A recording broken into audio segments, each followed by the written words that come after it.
So number 24 says, and it's got some stuff at the beginning, like a couple problems up that say we're given a position equation. So S, which is our position equation, is given by t to the fourth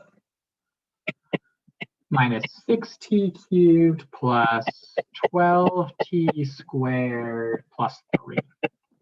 And we are trying to find, for number 24, when is the speed increasing?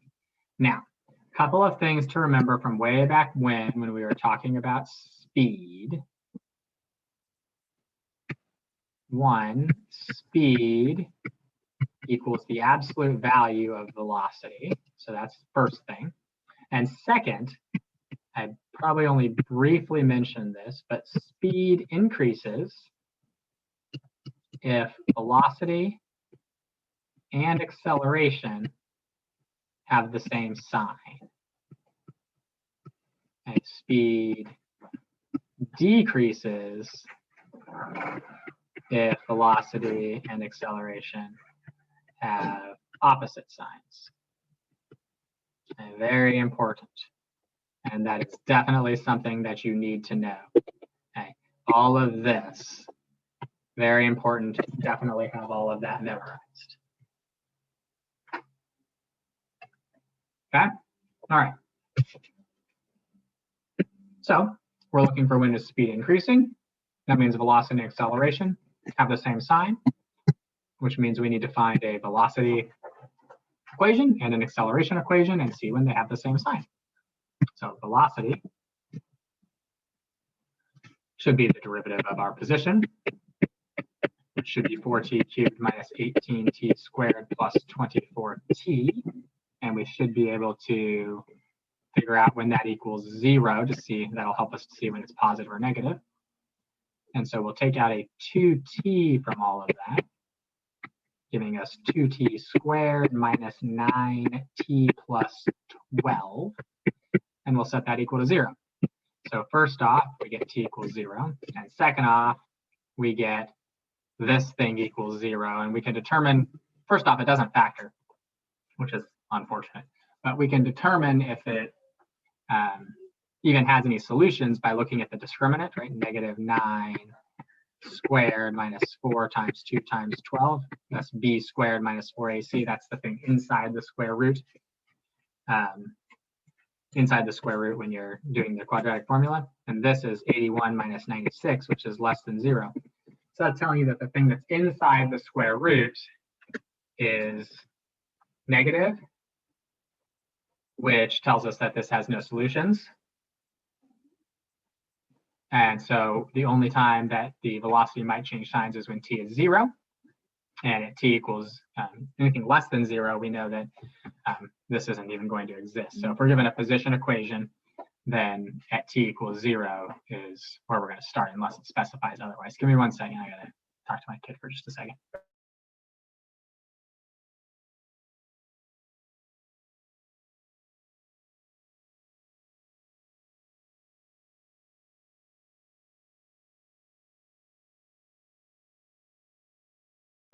Okay, sorry about that. So what we will do, though, is we'll determine if the velocity is positive or negative for t greater than 0 by plugging in a number greater than 0 to our velocity equation. So if I plug in something like 1, this would be 4 minus 18 plus 24. That's positive, which tells us that for the entire interval from 0 to infinity, our velocity is always greater than 0. Everybody good with that so far? Yes. All right. Next thing we'll need to do is figure out our acceleration equation, which is v prime. And so acceleration should be 12t squared and then minus 36t plus 24. And if we 12t squared. And to help us figure out when that's positive or negative, we'll set it equal to 0. We'll take out a 12 t squared minus 3t plus 2. factor that, t minus 2, t minus 1, gives us the acceleration could potentially change signs at 1 and at 2. So we'll take a look at 0, 1, and 2, 0 being the endpoint of our t values. Plug in a number between 0 and 1 to our derivative, or to our acceleration equation, which is this derivative here. That gives us a negative times a negative, which gives us a positive. Then we plug in something between 1 and 2, which would be like 1.5. That'll give us a negative times a positive. And then we'll plug in 2 times something greater than 2, like 5, and that gives us 2 positives. So the acceleration is positive from 0 to 1 and positive from 2 to infinity, and it's negative from 1 to 2. That's our acceleration. We want to know when do they have the same sign. So velocity is positive for all values greater than 0. And over here should tell us that our velocity is positive from 0 to 1 and from 2 to infinity. So our overlap should be t is greater than 0, less than 1, t is greater than 2. Everybody good with that from both of those?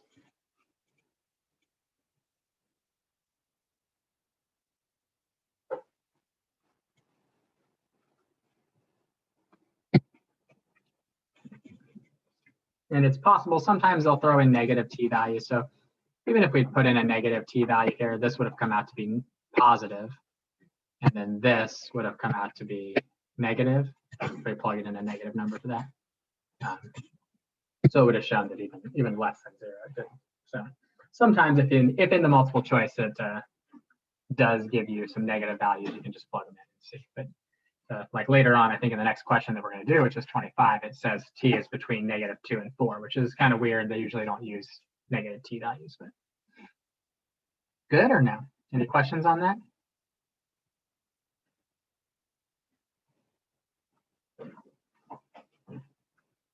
All right, let's look at 25 next.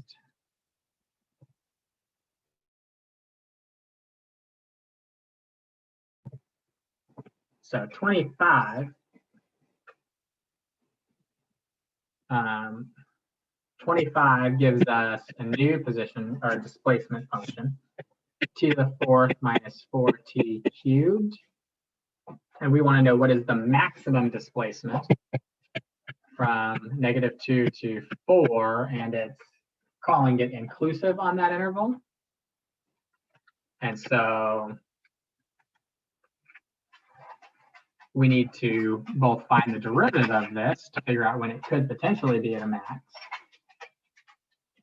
So that'd be 4t cubed minus 12t squared. We'll take out the t, 4t squared, to give us 4t squared times t minus 3. And so this could be at t equals 0 and at t equals 3.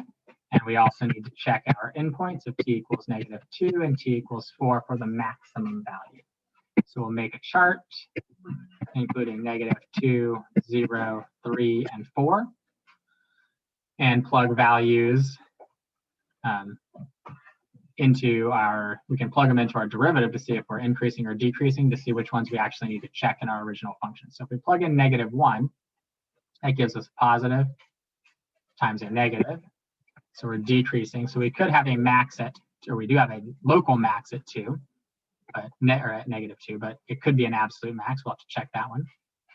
If we plug in something between 0 and 3, like 1, we get a positive times a negative, so it's still decreasing. So we could not have an absolute max at 0. If we plug in something between 3 and 4, like 3.5, we get a positive times a positive. So we start increasing. We're not going to have a local max at 3, so we can't have an absolute max at 3, but we could have one at 4. So we need to figure out what's s of negative 2 and what's s of 4. And so s of negative 2 comes out to be, what is that? That's 16 plus 32, which is 48. And s of 4 comes out to be 4 to the 4th minus 4 times 4 cubed, which is 0. And I believe that question asked what is the absolute max, so that would be 48. Any questions on?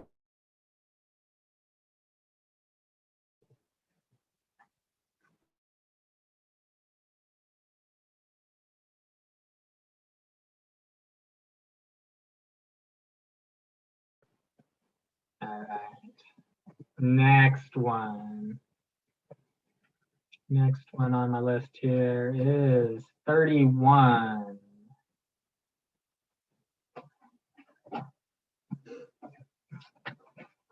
right, 31 says we got a balloon that's being filled with helium at a rate of 4 cubic feet per minute. So that's a change in the volume, right? 4 cubic feet per minute. And it says that we want to find the rate at which the surface area is increasing. So we'll call that dA dt. Hold on 1 second.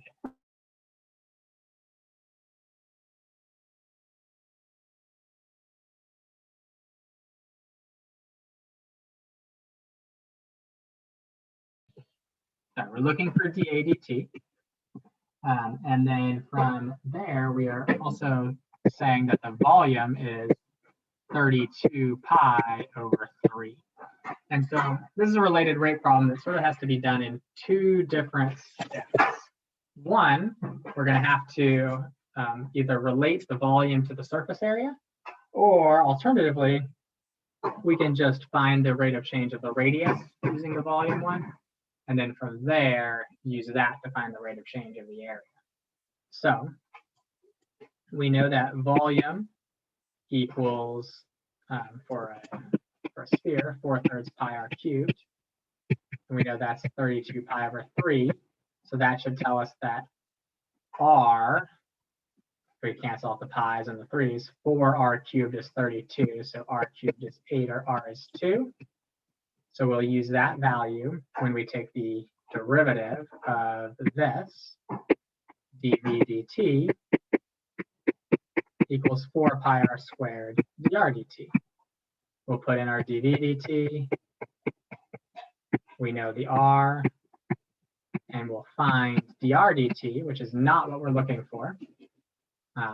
We'll find it to be dr dt is equal to 1 over 4 pi. And then from there, we can use the area, the surface area of a sphere, which you should know that formula, 4 pi r squared, and take the derivative of that, dA dt equals 8 pi r dr dt, to get the thing we are looking for, dA dt, to be 8 pi times the radius times 1 over 4 pi, which gives us a dA dt value of 4, which, what were the units there? 4 feet squared per minute, I believe. Any questions on that one? Everyone okay with that one?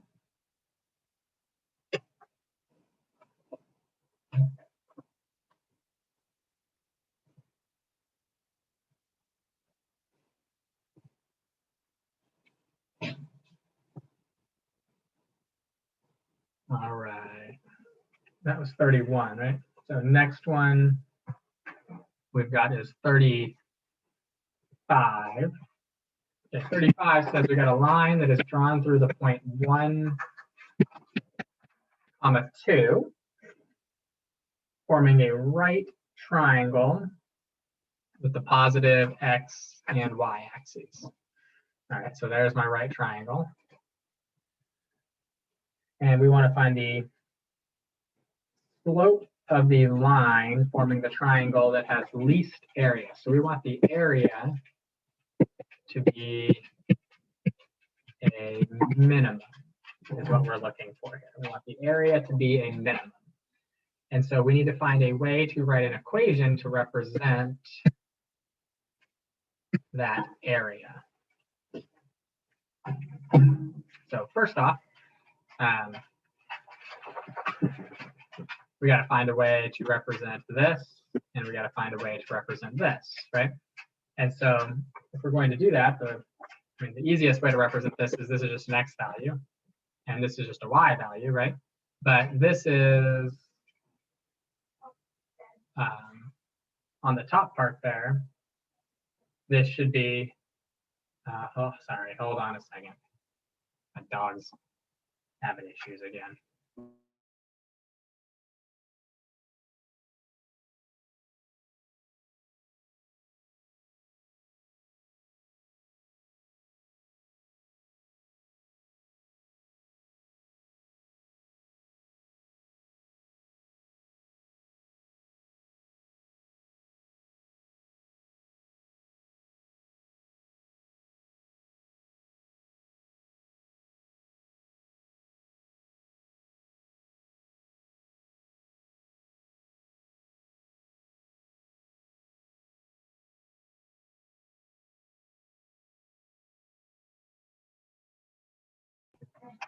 Okay, sorry about that. All right, so we want to find the area to be at a minimum, and we're specifically talking about we want the slope when the area is a minimum.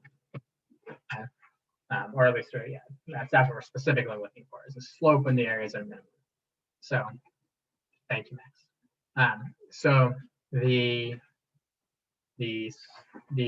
equation that we could write to represent this line, any generic representation of this line, because we know it goes through the point 1, 2, would be y minus 2 equals whatever the slope is.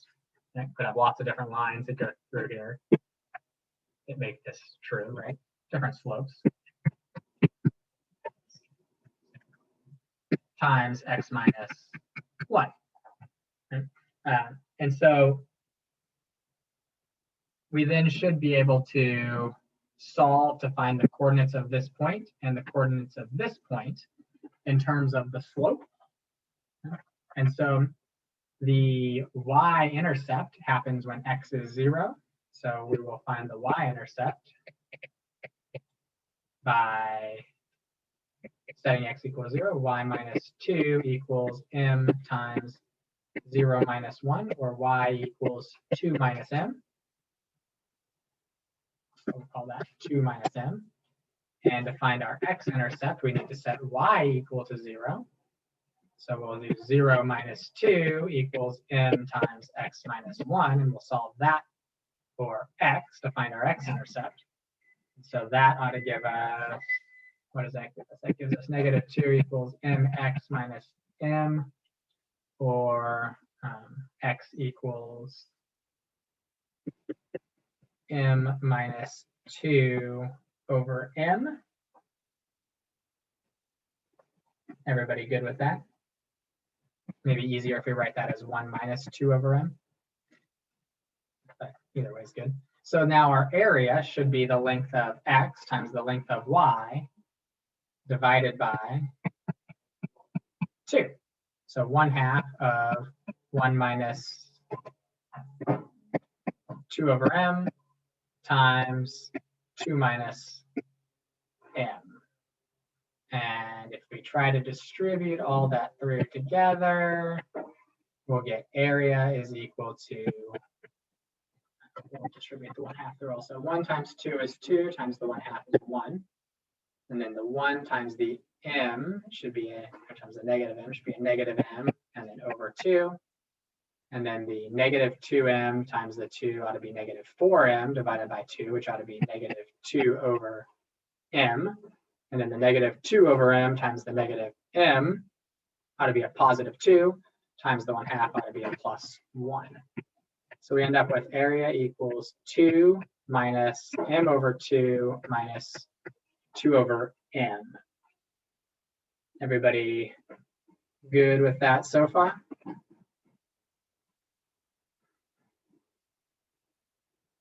Hopefully. It's kind of a complicated one. That's why this one's a challenge. Then we'll take our derivative. So we'll need to look for that. A prime should be derivative of 2 goes away. Derivative of negative 1/2 m is just negative 1/2. And the derivative of negative that's negative 2m to the negative 1 ought to be positive 2m to the negative 2, so plus 2 over m squared. And so we want to know, first off, when is this equal to 0 and when is this undefined? So we can say that this is undefined if m equals 0, but that doesn't make any sense because the slope of 0 isn't going to give us this triangle that we're looking for. M has to be greater or has to be less than 0. And so the next thing we'll do is we'll set this equal to the whole thing equal to 0. So that'll give us 2 over m squared equals a half, or m squared equals 4, or m equals positive or negative 2. And like we just said, that slope's got to be a negative value. A positive 2 doesn't make any sense. So we will say at m equals negative 2, we have a potential minimum. And we'll plug in a value between negative 2 and 0, like, for example, negative 1. If we plug in negative 1 to our derivative, we end up with negative a half plus 2, which is positive, so we're increasing. And if we plug in something less than negative 2, like negative 1,000, we end up with negative a half plus a very tiny fraction, which is still negative. So that means that our minimum value is when our slope is negative 2. That was a pretty complicated one. That's more difficult than I would expect you to see for any multiple choice questions on the AP test. But it could happen that you might see something similar to that. Sometimes something sort of similar to that pops up in the free response. Does that one make sense to everybody? Yes. Wonderful. That was a long process, huh? All right. Let's see here. Next one, 37. At least some of these are covering other people's questions. We're still on the first person's list of questions. All right. 37 says the sum of two squares, so we'll call those x and y, x squared plus y squared, equals 200. And we're saying that both x is positive and y is positive because positive numbers, right? Can't have equal to 0, can't have negatives. Then we want to know when their product is at a minimum. So x times y is a minimum. Well, we could rewrite this so that it's a product equals x times y written in terms of x. Y written in terms of x would be the square root of 200 minus x squared, right? Subtract the x squared and then take the square root. And so all we need to do then is figure out when that function is at a minimum. So we'll take the derivative, p prime. So it should be first function times the derivative of the second, 1 over 2 root 200 minus x squared times the derivative of 200 minus x squared, plus derivative of x is 1 times the square root of 200 minus x squared. Everybody good with that so far? We'll cancel out the 2's. So that'll give us p prime equals negative x squared. And I'm going to get a common denominator here. Root 200 minus x squared. So that means I'm going to have to multiply this by root 200 minus x squared over root 200 minus x squared, which is just going to turn it into 200 minus x squared. So we've got negative 2x squared plus 200 over root 200 minus x squared. And from there, we need to figure out when this is equal to 0 and when this is undefined. So first off, this should be equal to 0 when the numerator is equal to 0. So that'll be 2x squared equals 200, or x squared equals 100, or x equals positive or negative 10. But since we know x is positive, we can ignore the negative 10. And then we'll also plug in this thing to see when it's undefined. We'll say it's undefined if root 200 minus x squared equals 0. And that would give us x squared equals 200, or x equals root 200. But if we think about that, if x is root 200 squared is 200, which would make y have to be 0. So that doesn't make any sense either. So now our only value, we'll just check between 0 and 10 and up to root 200, because that's the end of what x could be, and see if we get a min or a max. And we got to make sure we check to see if it's a min or a max. So if we plug in something between 0 and 10, like 1 to our derivative, which this is probably the easiest version of our derivative to plug it into, plug in 1, the denominator is always positive and the numerator ends up being positive, so we're increasing. And plug in like 11, your numerator is negative, but your denominator is still positive, so you get negative, which tells you that you actually have a maximum at x equals 10. And since these endpoints, 0 and root 200, are not included in the domain because x had to be greater than 0, and if x was root 200, that would make y 0, and y had to be greater than 0, we don't actually achieve a minimum value over here. It keeps decreasing forever as we slowly approach x equals 0, and decreasing as we approach root 200. But since we don't get to that final endpoint, we would end up saying that there is no minimum for this one. So a lot of work to get no minimum. Does that make sense?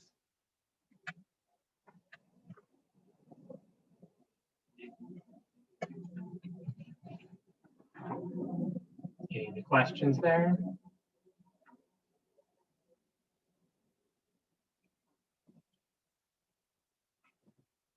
No? All right, 37, right? That was what we just did. So 39 is the next one I got here on my list.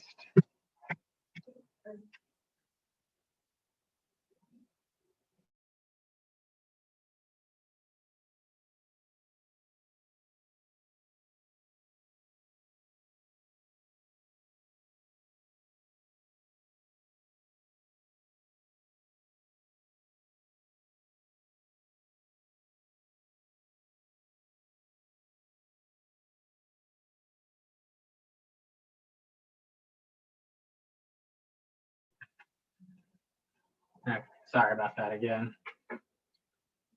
Forgot my child cleaning up the blood now. Thank you, Max. Yeah, well, that's the only big splotch of blood I currently see from where I'm sitting. So, yeah, just wipe it all up and then throw it away. All right. You might need to use a second one since it seems to be smearing all over the floor. Oh, right, I didn't mute myself. Oh, well. All right.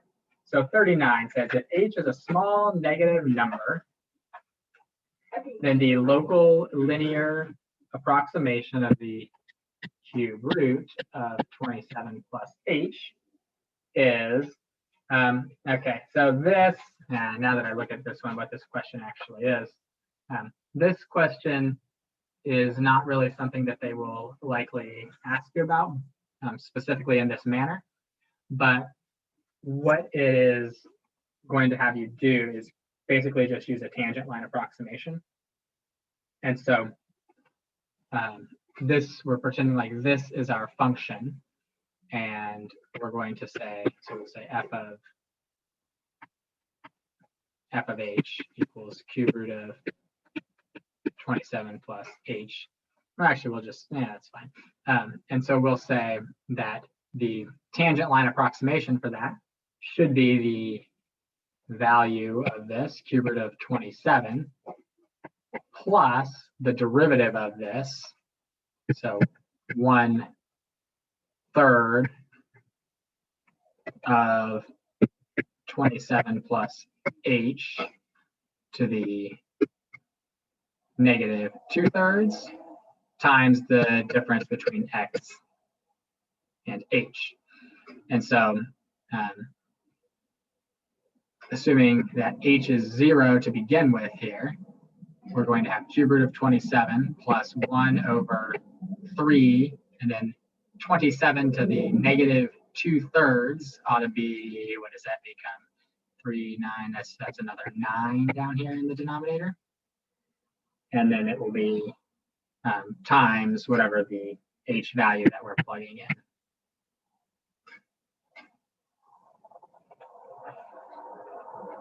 So that should give us 3 plus h over 27. That's just from your linearization tangent line approximations. Does that make sense?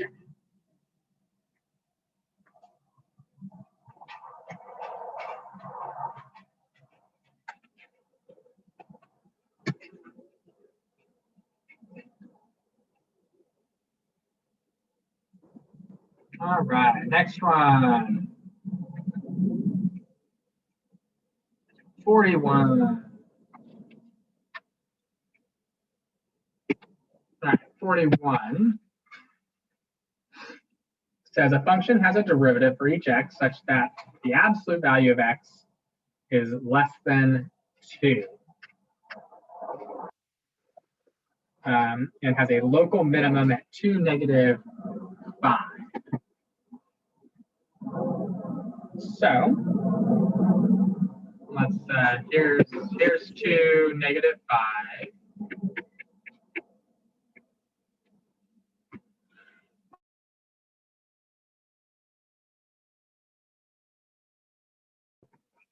All right, so 2, negative 5.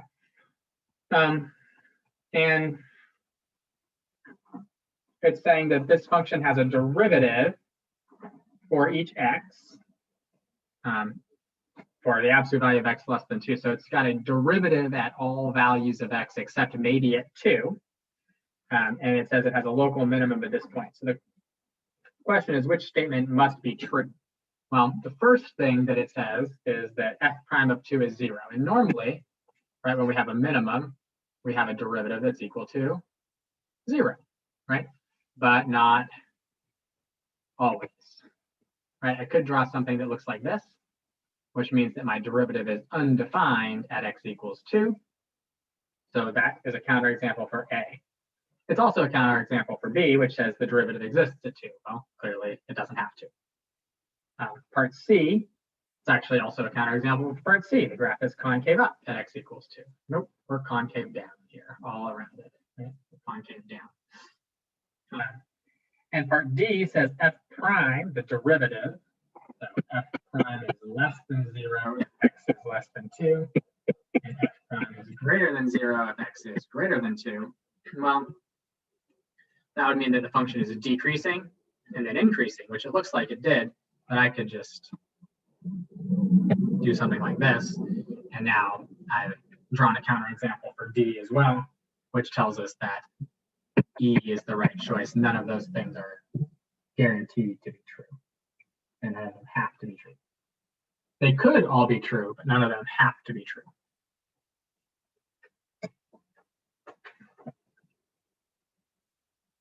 Good or no?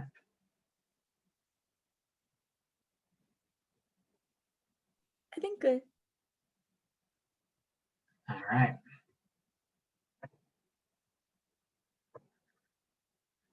Next one. 49.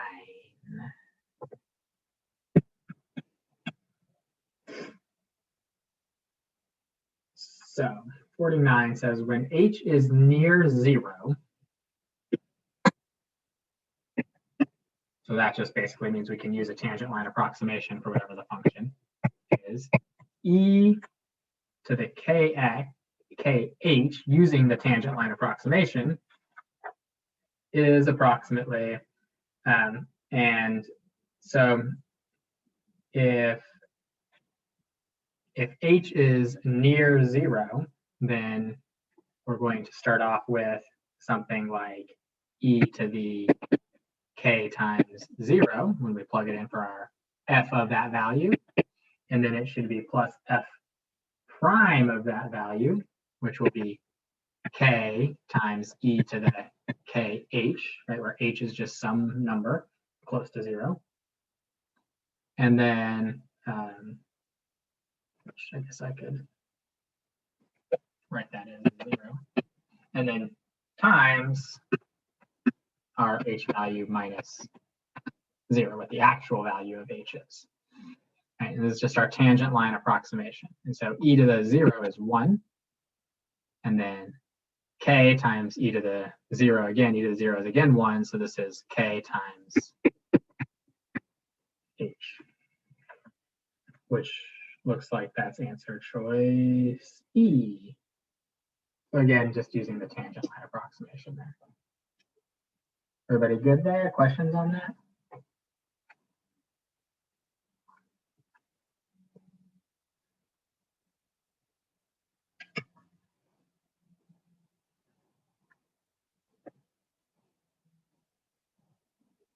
All right.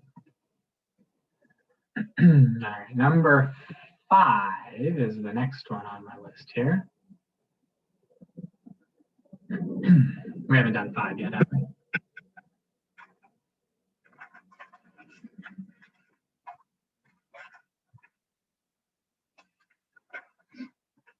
All right. Number 5 says we're looking for the minimum value of the slope of this function, x to the 5th plus x cubed minus 2x. So wording here is really important. It says minimum value of the slope. Well, this is not the slope, this is the equation. The slope of that equation is y prime, which is this. We want the minimum of the slope, or the minimum of y prime. So how do we find the minimum of some function? Well, we take its derivative. Take the derivative of y prime, which is effectively the second derivative. We're taking the derivative of y prime, which should be 20x cubed plus 6x. And then we are going to look and see when that's equal to 0 and when it's undefined. It's never undefined, but we can take out a 2x there, leaving us with 10x squared plus 3. And we get x equals 0 and no real solutions to that. So the slope is potentially at a minimum when x is 0. We'll do a chart here. Plug in something greater than 0 to this, we get a positive. Plug in something less than 0 to this, we get -1. We'll get -20 minus 6, that's a negative. So we have a minimum when the slope, or when x is 0, we have a minimum slope at x equals 0.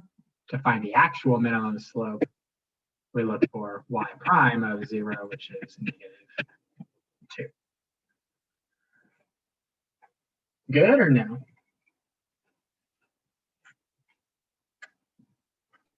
Good. Nobody's got any other questions on that one? All right.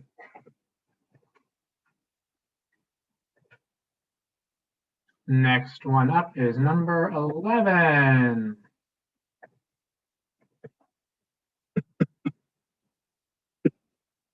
So number 11 says the edge of a cube, there's my cube,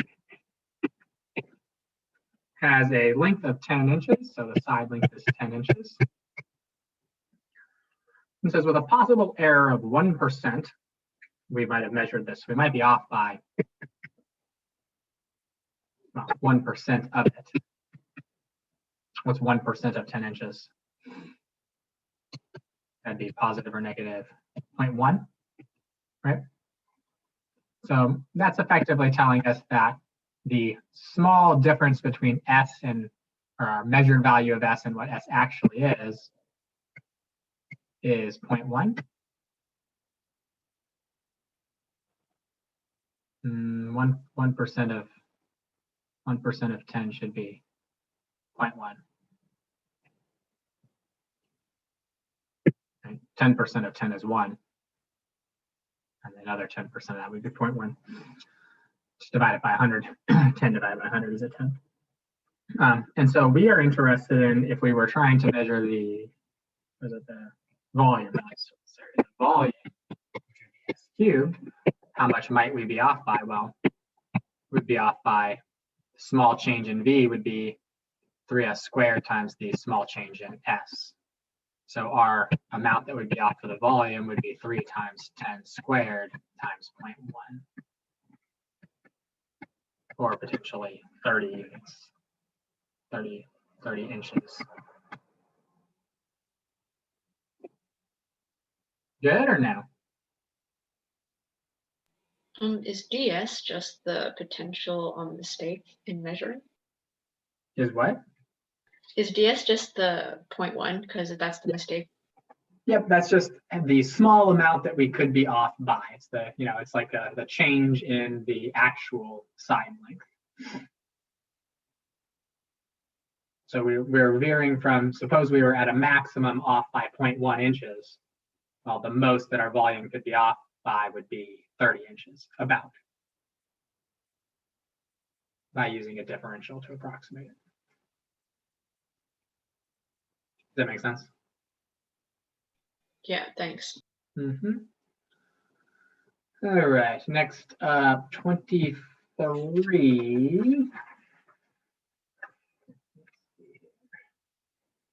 23, actually, because I should have done this way back when we were doing the other ones similar to this. So 23 was a velocity question, and that was given this same position equation that we had used earlier, t to the fourth minus 6t cubed plus 12t squared plus 3. And 23, right? 23 says the velocity is increasing when? So velocity increasing means first off, I need to find the velocity function, which we had earlier. It's easier to just take the derivative again. When is this increasing? Well, it's increasing when its derivative is positive, which is the acceleration. So when is 12t squared minus 36t plus 24? When is this greater than 0? And we already solved this earlier, right? And we went back, and I guess we could go back. We got t equals 1 and t equals 2. Right? We stopped at 0, 1, and 2, and we already had the chart for it, but now I don't offhand remember, so we'll just plug it back in. This was 12 times t minus 1, t minus 2. So if I plug in something between 0 and 1, like half, it's negative and a negative, it's positive, and then it's positive and a negative, and then it's two positives. So our velocity is increasing when its derivative is positive. That'd be 0 to 1 and 2 to infinity.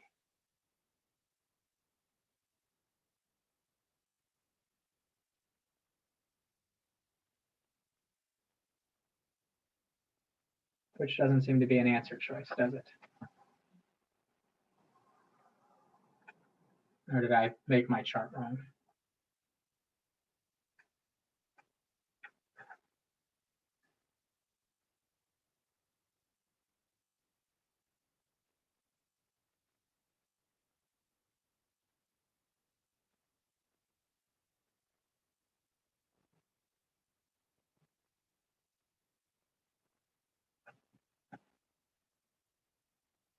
Oh, no, I just don't know how to read answer choices.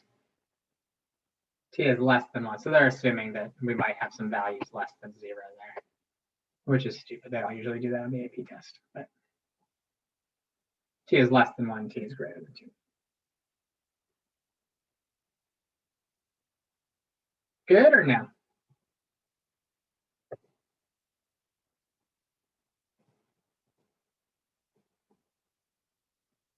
All right, 24 is the next one on the list, but I think we did 24 already.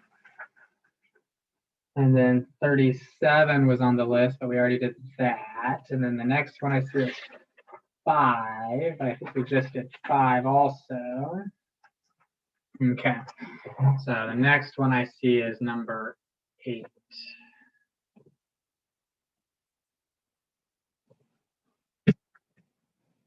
All right. Number 8 says the best approximation in cubic inches to increase in the volume of a sphere. So we're going to look at the volume of a sphere, which is 4/3 pi r cubed. If the radius goes from 3 to 3.1. So dr is that change, 0.1. This is just another differential.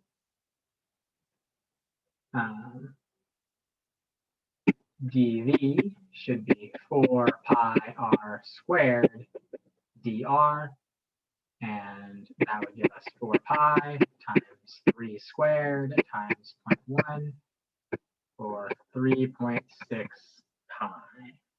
That looks like choice D there. Everybody good with that?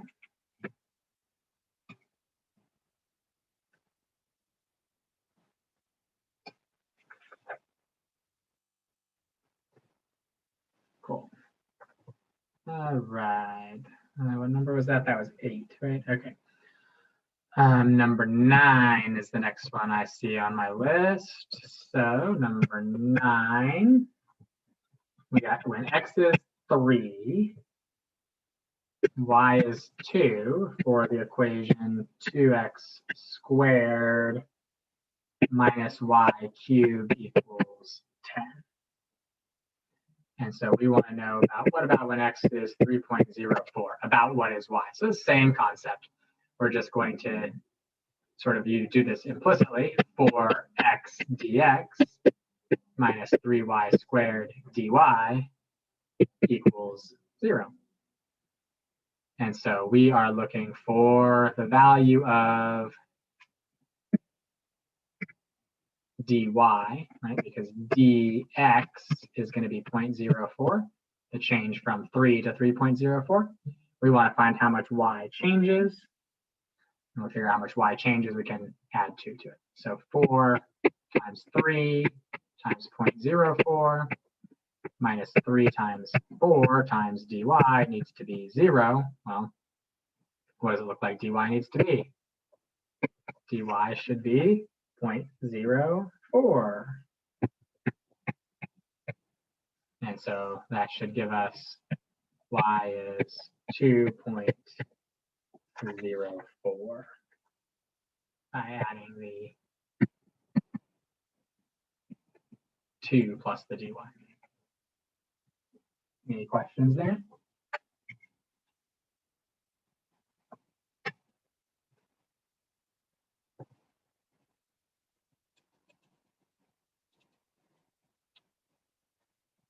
All right, next one I got is 11. Nope, maybe did 11. Then 19.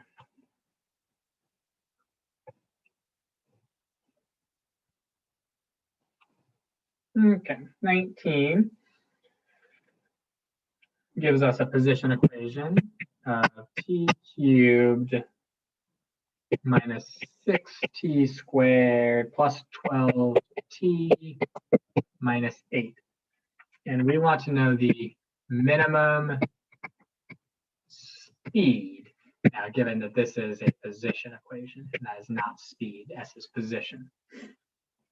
So the best way that we should go about this is to figure out what our velocity equation is to start with. Velocity is 3t squared minus 12t plus 12.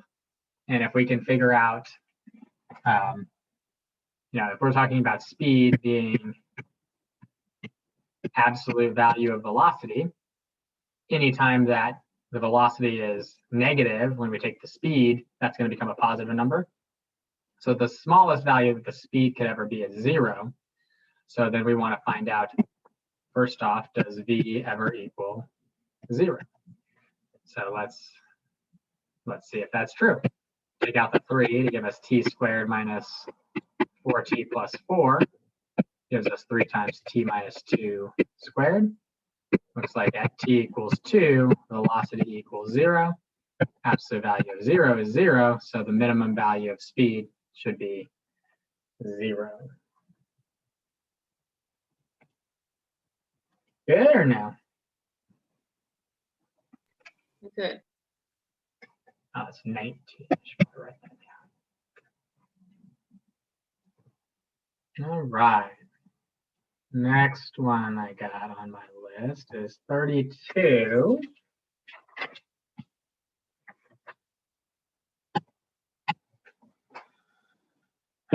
Now, 32 says we've got a circular conical reservoir with its vertex down It says it has a depth of 20 feet. We'll call it height. I prefer to call it height. And it has a radius of 10 at the top. And we have water leaking out so that the surface is falling. So that'd be a change in the height. dH/dt is -1/2. We want to know the rate at which the water is leaving when the height is 8. So we want to know the change in the volume of this. So we can write out a volume equation to start with. Volume of the cone is 1/3 pi r squared h. This has two different variables in it, which is a little irritating. Everything that we're given about our specific situation, though, is not just, this is stuff relative to the initial cone, but everything that is given to us down here with the situation when the height is 8 is all about height. So we want to try and put this all in terms of height. So we know this is 20 and this is 10. As the water level lowers, we have a similar triangle here, right angle, and they share this angle. And so the ratio between the height and the radius ought to be 20 to 10. And if we want to put it all in terms of h, then we need to solve for r. So we'll get r is equal to, multiply this by the r here, this is 2r is h, so r is h over 2. And we'll get volume equals 1/3 pi times h over 2 squared times h. Or volume equals pi h cubed over 12. And then now we'll do the related rate part of it by taking the derivative. ddt equals 3 pi h squared over 12, or pi h squared over 4 dH/dt. We're looking for dV/dt. We'll plug in the h we were given. And the dH/dt that we were given, the -1/2. And that should give us -8 pi. And you'll probably note that none of the answer choices are actually negative values. That's because the wording of the question says, at what rate is the water leaving the reservoir? So this is the rate at which it is changing, -8 pi. The negative indicates that the water is leaking out. So we would just say that it is 8 pi is what the rate at which it's leaving is. So that'd be choice B. Any questions there on 32?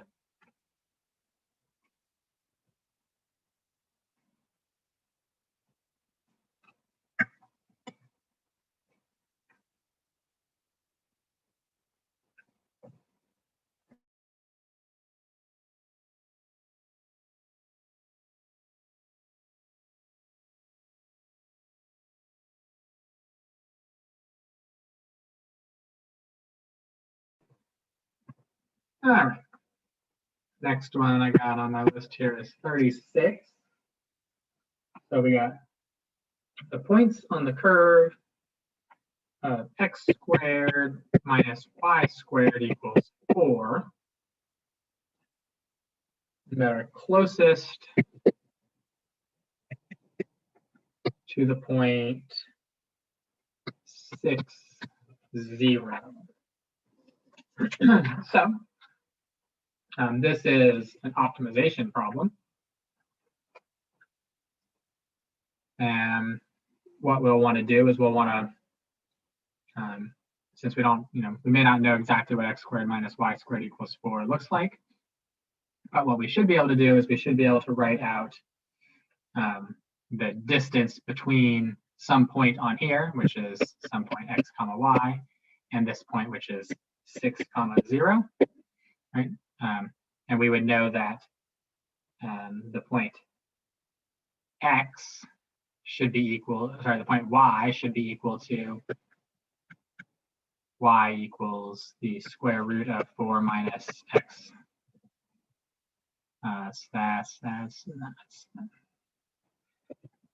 should do my algebra right. Should be the square root of x squared minus 4, right? Add the y squared, subtract it. So y is the square root of x squared minus 4. So really this is x comma root x squared minus 4. And the point 6, 0. And so we should be able to then write the distance formula for this. So the distance between these 2 points should be our y value, root x squared minus 4 minus 0 squared minus, it's all inside the square root, minus x minus 6 squared. And something that we talked about way back when was if we're looking for the minimum of the square root of something, that occurs at the same x value as the minimum of the square of it. So if we want to, we can just say d squared equals root x squared minus 4 minus x squared minus 12x plus 36. And we will look for the minimum of this. Oh, why did I put a minus sign in there? I should be a plus sign in between there. Sorry about that.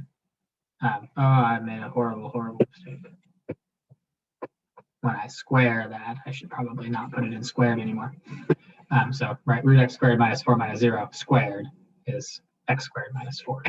And so we're going to minimize 2x squared minus 12x plus 32 by taking its derivative, giving us 4x minus 12, which would be x equals 3. And that ought to be good enough to show that it happens when x is 3, which gives us answer choice C, which is 3, positive or negative root 5, and you can plug in the values to show that it is positive or negative root 5. So that's when our minimum occurs. And technically, you should make a sign chart here to show that it is a minimum. But since we're running out of time here, I'm not gonna. Now you can plug in the values and show that it's a minimum. Everybody good with 36 there?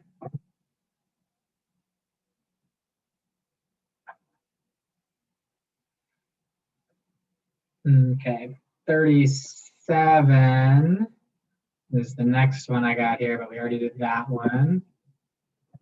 So we'll move on to 38. All right, 38 says the first quadrant point on y squared x equals 18 that is closest to the point to 0 is, and so we're going to try to figure out what that is. So our coordinates of our point should be, what is x equal? X equals 18 over y squared. I don't know why I did that. We should say that y is equal to the square root of 18 over x. And our coordinates then are x comma root 18 over x and 2 comma 0. So very similar to the last one. The distance should be the square root of root 18 over x minus 0 squared plus x minus 2 squared. We'll minimize the distance squared, which is 18 over x plus x squared minus 4x plus 4. And we'll just go in and take the derivative of that. This is 18x to the negative 1, which is negative 18 over x squared, plus 2x minus 4. To get a common denominator there, you're going to have to multiply everything by x squared. So if we multiply everything by x squared, that's going to give us negative 18 plus 2x cubed minus 4x squared over x squared. And we could see that the denominator would be, or our function would be undefined when x is 0. And then the numerator will set that equal to 0 as well. So we'll need a new page for that. What was it? 2x cubed minus 4x squared minus 18.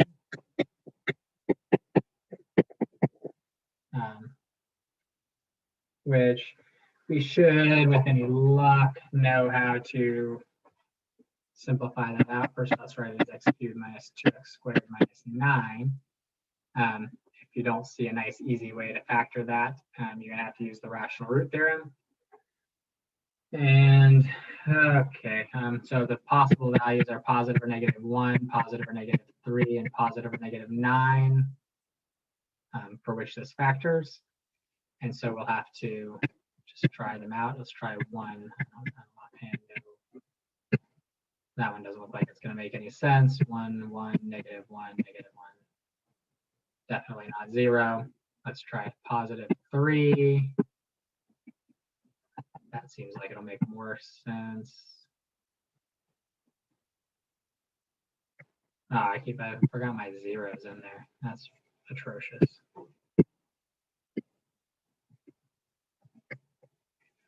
Let's make sure this is still negative 1, negative 1, negative 1. Yeah, negative 10. That still didn't work. This one, though, there we go. So this one factors to x minus 3 and x squared plus x plus 9. And this has no solutions, but this does, x equals 3. And so that's going to tell us, if we make a sign chart, that if we plug in something to the left of 3, like 2, this is going to be negative times positive. And plug in something greater than 3, this will be positive times positive. So we are at a minimum when x equals 3.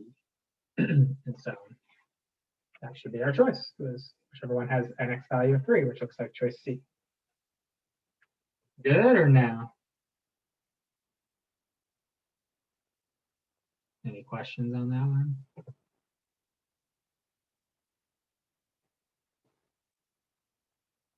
All right, we are going to stop there today. I will go over all the rest of the ones that you guys have asked for tomorrow, but we're out of time and I have a club meeting at 1, plus I have a union meeting at 1, plus I have a training at like 1:30 or 1:45. So I got to make sure I'm done with everything and cleaned up all the blood around my house to get started with those things. So that's where we will stop. Hopefully that was helpful. We'll do the rest tomorrow. I'll just take a picture of the ones you guys have asked for and we'll go back to them.